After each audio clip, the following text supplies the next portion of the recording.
Hi dear friends, നമസ്കാരം. ഇന്ന് നമുക്കൊരു ഉലുവക്കഞ്ഞി ആയാലോ? കർക്കിടകമൊക്കെ വരാൻ പോവല്ലേ, നല്ല തണുപ്പുണ്ട് ഇപ്പോൾ അല്ലേ. അപ്പോൾ ഒരു കർക്കിടകക്കഞ്ഞി തന്നെ റെഡിയാക്കുക. അതിനുവേണ്ടി ഉലുവയാണ് വേണ്ടത്. ഒരു 1/4 കപ്പ് ഉലുവ എടുക്കുക. ഉലുവയാണ് കേട്ടോ മെയിൻ താരം എന്ന് പറയുന്നത്. പിന്നെ നമുക്ക് ഒരു 1/4 കപ്പ് നവര അരി ഇട്ട് കൊടുക്കുക. നവര അരി നമുക്ക് ഷോപ്പിലൊക്കെ വാങ്ങിക്കാൻ കിട്ടും. ഇത് നമുക്ക് നമ്മുടെ ശരീരത്തിനൊക്കെ നല്ലതാട്ടോ. പിന്നെ അതൊരു 1/4 കപ്പ് ഗോതമ്പിൻ്റെ നുറുക്കും എടുക്കുക കേട്ടോ. നമ്മൾ കഞ്ഞിയൊക്കെ വെക്കാൻ എടുക്കുന്നില്ലേ, ആ ഒരു ഗോതമ്പിൻ്റെ നുറുക്ക് 1/4 കപ്പ് എടുക്കുക. എന്നിട്ട് വെള്ളം ഒഴിച്ചിട്ട് നല്ലോണം കഴുകിയെടുക്കുക. ഇപ്പോൾ ഇതാ കഴുകിയെടുത്ത് കൊണ്ടുവന്നിട്ടുണ്ട്. ഇനി ഇതിലേക്ക് വെള്ളം ഒഴിച്ചിട്ട് നമുക്ക് മൂടി വയ്ക്കാം.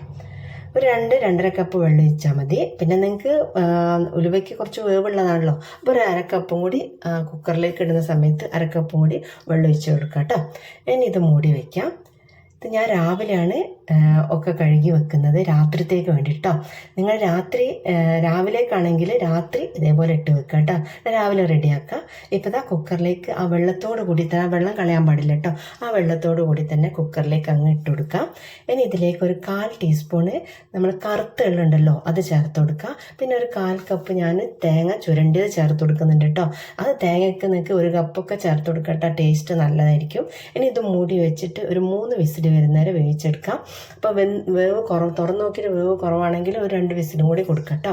അപ്പോൾ ഈ കുക്കറിൽ വെക്കുമ്പോൾ പ്രത്യേകം ശ്രദ്ധിക്കണം. അതിൻ്റെ ആ വീട്ടിൽ പോയിട്ട് ആ ഉലുവയൊക്കെ കൊഴുപ്പുള്ള സാധനമാണല്ലോ, അടിയാനുള്ള ചാൻസ് കൂടുതലാട്ടോ. അപ്പോൾ എപ്പം കുക്കർ വെച്ച് ഗ്യാസ് സ്റ്റോപ്പിൽ വെച്ച് കഴിഞ്ഞാൽ ശ്രദ്ധിക്കണം കേട്ടോ. അപകടം ഉണ്ടാകുന്നതാണ് ഉലുവ എന്ന് പറഞ്ഞ സാധനം, കൊഴുപ്പുള്ളതിനെ കൊണ്ട്. ഇപ്പോൾ ഇതാ വെയിറ്റൊക്കെ പോയി അങ്ങ് തുറന്ന് നോക്കി. അങ്ങനെ നമ്മുടെ ഉലുവക്കഞ്ഞി ഇവിടെ റെഡി ആയിട്ടുണ്ട്. ഇനി ഇതിലേക്ക് നിങ്ങൾക്ക് മധുരം കഴിക്കാത്തവരാണെങ്കിൽ കുറച്ച് ഉപ്പിട്ട് കൊടുക്കുക. ഈ ഷുഗറൊക്കെ ഉള്ളവരാണെങ്കിൽ ഉപ്പിട്ട് കഴിക്കുന്ന കേട്ടോ നല്ലത്. അപ്പം ഞാനിതാ ഒരു ബൗളിലേക്ക് മാറ്റുവാണ്. പക്ഷേ ഞാൻ ശർക്കര ഇട്ടിട്ടാണ് കഴിക്കുക.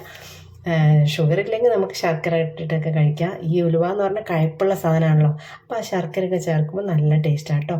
നിങ്ങൾക്ക് ആ തേങ്ങ ചുരണ്ടിയില്ലേ, അതിന് പകരം നിങ്ങൾക്ക് തേങ്ങാപ്പാലും ചേർത്ത് കൊടുക്കാം കേട്ടോ. ഇനി ഇതിലേക്ക് ഞാൻ ഇപ്പോൾ ഇതാ മധുരം ചേർത്തിട്ടാണ് കഴിക്കുന്നത്. ശർക്കര പൊടിയാട്ടോ ചേർത്തെടുത്ത്, കുറച്ച് നെയ്യും കൂടി ചേർത്ത് കൊടുത്തിട്ടുണ്ട്. അപ്പോൾ ഇത് നിങ്ങൾ രാവിലെയോ രാത്രിയോ ഒക്കെ കഴിക്കുന്നത് നല്ലതാട്ടോ. ഇപ്പോൾ തണുപ്പൊക്കെ ആയതുകൊണ്ട് നമുക്ക് മേല് കൈ വേദന എല്ലാം ഉണ്ടാവുമല്ലോ, അതിനൊക്കെ ഒരു മാറ്റം ഉണ്ടാവും ഇത്. അപ്പോൾ നിങ്ങൾ എന്തായാലും ഉണ്ടാക്കി നോക്കുക. അപ്പോൾ നിങ്ങൾക്ക് വീഡിയോ ഇഷ്ടപ്പെട്ടാൽ ലൈക്ക് ചെയ്യാനും ഷെയർ ചെയ്യാനും സബ്സ്ക്രൈബ് ചെയ്യാനും മറന്നു പോരുത്.